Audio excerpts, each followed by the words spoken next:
Live statement देने से protest नहीं होता है दम। और अगर मर्द के बच्चे हो ना तो यहाँ आओ और यहाँ 2 दिन बैठ के देखो, पता लगेगा। इस एटमॉस्फेयर में, इस गर्मी में बैठना जिगर चाहिए, जिगर।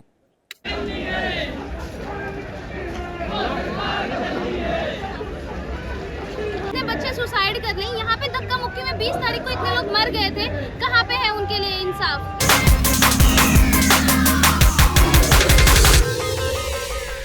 नमस्कार, आप देख रहे हैं रिपोर्टर भारत और मैं हूं आपके साथ नैना। अभी मेरी मौजूदगी है दिल्ली के जंतर मंतर पर, जहां पर प्रोटेस्ट किया जा रहा है। और अगर मैं बात करूं तो अब ये प्रदर्शन एक आंदोलन का इसने रूप ले लिया, क्योंकि काफ़ी दिन से ये चलता हुआ आ रहा है। और आज 25 जून है और सुबह का समय है। आज भी देखिए कितने, ना जाने कितने छात्र इस आंदोलन में पहुंचे हैं। इनकी मांग है कि धर्मेंद्र प्रधान इस्तीफा दे। नीट के पेपर की तैयारियां करते हैं, ना जाने कितनी रातें ये अपनी बिता देते हैं पढ़ाई करने के लिए, लेकिन अगर उसी पढ़ाई में इनको सक्सेसफुल ना मिले और पता चले कि पेपर लीक हो गया, तो ना जाने कितने बच्चों का, कितने छात्रों का भविष्य टूट जाता है। यहाँ केवल एक छात्र का भविष्य नहीं, बल्कि एक परिवार का भी सपना टूट जाता है जब पता चलता है कि पेपर देने से पहले ही पेपर लीक हो गया। बस उसी की मांग में आज ये छात्र पहुंचा हुआ है इस आंदोलन में, के परिवार भी पहुंचा है, हर जगह से यहाँ पर लोग पहुंचे हैं समर्थन में।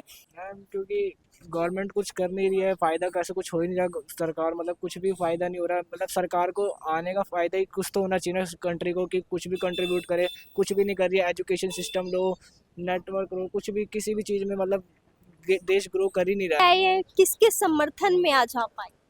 मैम, जैसे कि आपने देखा होगा, ये एक कॉमन प्लेटफॉर्म है। मैं बस अपने छात्रों की आवाज़ को बुलंद करने आया हूँ। और मैं उत्तराखंड से बिलोंग करता हूँ। Basically I am currently staying in Gurgaon. So मैं देखना चाहता था, इस प्रोटेस्ट को समझना चाहता था, क्योंकि काफ़ी रूमर्स फैले हुए थे इस प्रोटेस्ट को लेके। कई लोग इसे एंटी नेशनल कह रहे थे, तो कई लोग इसे छात्रों के प्रति उनकी संवेदना जो ये स्टेज पे रह के व्यक्त कर रहे हैं वो बता रहे थे। तो मैं यहाँ पे देखना आया था कि सच्चाई क्या है। तो सर, आप यहाँ पर पहुंचे आज जंतर मंतर पर इस प्रोटेस्ट पे? हाँ जी, कब पहुंचे आप? मैं आज नहीं, मैं 17 तारीख से कॉन्टिन्यूसली एक एक दिन के गैप में आ रहा हूँ, क्योंकि मेरा हाइब्रिड है जॉब। क्या लगा आपको, क्या कहना चाहते हैं? क्या देखा आपने, क्या समझा? मैम, जैसे कि आपने देखा है कि हमारे 4 पिलर में से एक मीडिया भी है, काफ़ी स्ट्रॉन्ग पिलर है। बट आपने देखा होगा कि ये मीडिया हमारी जो खा रही है, जो नेशनल टेलीविज़न पे हम लोगों को दिख रहा है। पहली बात तो ये है कि आपने देखा होगा जो नया यूथ है ये टीवी देख ही नहीं रहा है, ये न्यूज़ देख ही नहीं रहा है। इनका सारा प्रोटेस्ट डिजिटल है। और काफ़ी हद तक ये डिजिटल जो है आज की युवा पीढ़ी के मतलब सेंस ऑफ ह्यूमर को हिट कर रहा है। वो कनेक्ट हो रहे हैं इनके कंटेंट से, क्योंकि जनता के बीच एक समस्या नहीं है, जनता के बीच बहुत सारी समस्या है। क्या कहना चाहते हैं किससे? मोदी सरकार से, क्या कहना? मैं यही कहना चाहता हूँ कि ज़रूरी नहीं है शिक्षा। आप देखिए देश में और भी काफ़ी समस्याएं हैं, मगर पहला जो मोटिव है इन लोगों का वो क्लियर है कि भाई धर्मेंद्र प्रधान इस्तीफा दो।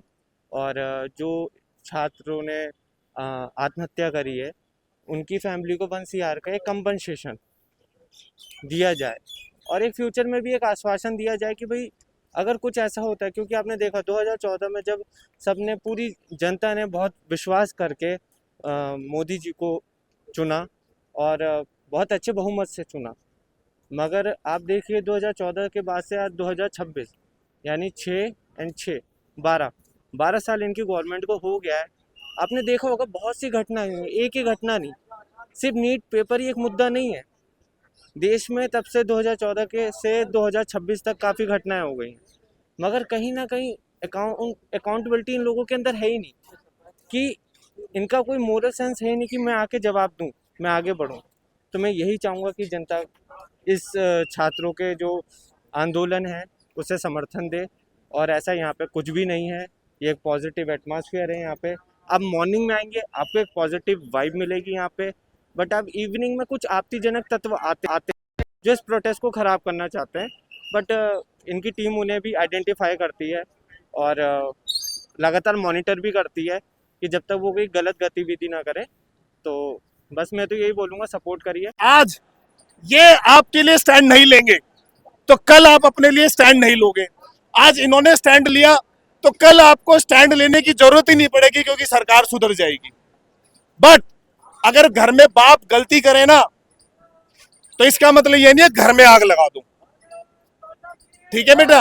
और जीवन में चाहे धरती में कुछ हो जाए, ऐसा भेष कभी मत बनाना ऐसा, क्योंकि मेरा भगत सिंह ऐसा नहीं था, मेरा चंद्रशेखर आजाद ऐसा नहीं था, मेरे लाला लाजपत राय ऐसे नहीं थे, ना राजगुरु ऐसा था, ना सुखदेव ऐसा था, ना गांधी जी ऐसे थे। मैं एक टीचर हूं और एक स्पोर्ट्स प्लेयर भी हूं।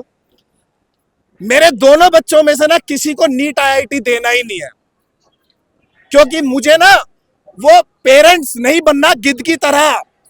वो जो बच्चों की तस्वीर लगी है ना, उनके सुसाइड के पीछे सिस्टम फेलियर 10% है सर। 90% पेरेंट्स का प्रेशर है कि तुझे आईआईटी क्रैक करनी है, तुझे जेई क्रैक करना है, क्योंकि माँ बाप सोसाइटी में अपना एक रिफॉर्म बनाना चाहते हैं, अपना नाम कि मेरा बेटा नीट है। उस नीट के चक्कर में बच्चा मरता है सर। 20 साल से पढ़ा रहा हूं डिफेंस के बच्चों को, मैंने आज तक कभी किसी एनडीए और सीडीएस के बच्चे को सुसाइड करते नहीं देखा, क्योंकि मेंटल लेवल बहुत स्ट्रांग हो चुका होता है बच्चों का। वो 20-20 एसएसबी देते हैं, दुनिया का टफेस्ट इंटरव्यू देते हैं वो बच्चा, 20-20 बार फेल होने के बावजूद भी, परंतु वो अपने जीवन के साथ समझौता नहीं करते। माँ बाप, मेरे बच्चे हैं सर, मैं मैथ्स का टीचर हूं, मेरे बच्चे के 60 नंबर आए, मैंने बोला कोई बात नहीं। मैं 60 की तारीफ नहीं करता, मैं 97 आने पर अगर ये पूछूं ना 3 नंबर कम क्यों आए, तो मैं बच्चे के दिल को छेद करता हूं। सर बच्चा हमारा है, डॉक्टर इंजीनियर नहीं बनेगा, कुछ तो बनेगा। बच्चा ही खो दिया तो हाथ में क्या रहा। हमारा हक है, मैं खुल के बोलता हूं सर। मैंने सीजीओ कॉम्प्लेक्स में भी प्रोटेस्ट में 10 दिन रहा हूं मैं। हम भूखे मरे थे वहां पर, कहीं से कोई खाना नहीं आया था, कोई पानी नहीं आया था, बट उस प्रोटेस्ट में टीचर्स थे। मेरी आप सबसे विनती है हाथ जोड़कर, सिर्फ उनसे जो बच्चे हैं जो एग्जाम की तैयारी कर रहे हैं, बुलाओ एलन के मालिक को यहां, बुलाओ पीडब्ल्यू के मालिक को यहां, कि यहां आके 2 लाइन बोल के मिलियन व्यूज लेने के लिए प्रोटेस्ट नहीं है। बुलाओ बंसल के मालिक को यहां, जो आप लोगों की जेब से अरबों रुपए कमा चुके हैं, वो आज भी एसी के कमरे में बैठे हुए हैं। और एक स्टेटमेंट सर, लाइव स्टेटमेंट देने से प्रोटेस्ट नहीं होता है दम। और अगर मर्द के बच्चे हो ना, तो यहाँ आओ और यहाँ 2 दिन बैठ के देखो, पता लगेगा। इस एटमॉस्फेयर में, इस गर्मी में बैठना जिगर चाहिए, जिगर।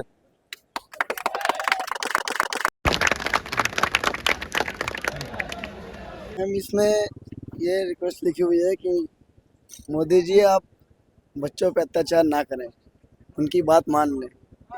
और औरत की वजह से तो सल्तनतें हिल गई, शायद मोदी जी थोड़ा बहुत रहम कर दें बच्चों के ऊपर, तो इसीलिए आज मैं ये लेके आया हूँ। ये लगता है कि हम जब इस्तीफा लेके जाएंगे, माने या नहीं माने, ये हमारा लक्ष्य है, हम इस्तीफा तो लेके जाएंगे। और जो इंसान जो शिक्षा मंत्री पद पर बैठा दिया गया है, उसे अपनी शिक्षा पर गर्व नहीं है, क्योंकि वो खुद अपनी बेटी को विदेश पढ़ने भेजता है।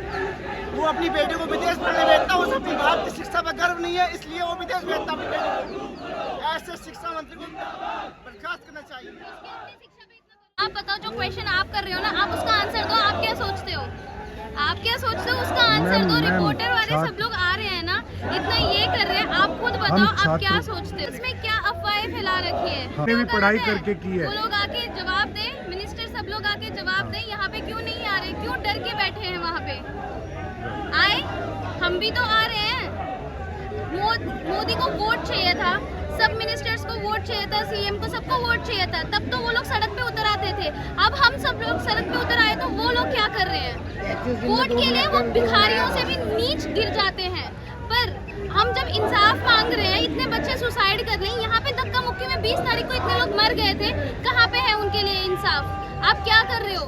आपने बहुत ही अच्छा वीडियो बनाया, हम सब लोग आपके साथ हैं, पर आपको भी हमारे साथ होना चाहिए। दोस्त बोलने पे या फ्रेंड्स बोलने पे कुछ नहीं होता, आपको करना पड़ता है। सुनाओ मोदी आपने कह रहा, मैं मोदी जी से कह रहा हूँ कि अपने मन की तो हमारे कहते हो आगे। मोदी जी के ऊपर ना एक बात है, जब उन्होंने ऑपरेशन सिंदूर चलाया था ना, बहुत बढ़िया रिस्पेक्ट आई थी, पर इन्होंने जिस टाइम पे बच्चों के लिए सर फोड़ दिए थे, बच्चों के लिए कीले वाली लकड़ियों से उनको मार रहे थे, उनको आंसू का गोले वो फेंक रहे थे, थोड़ी सी भी दया नहीं आई। एटलीस्ट उन्होंने वो भी नहीं सोचा कि हमारा बच्चा होता तो कैसे होता। सही कहा था मैडम ने, उन्होंने कि उनका बच्चा नहीं है तो उनको नहीं पता है।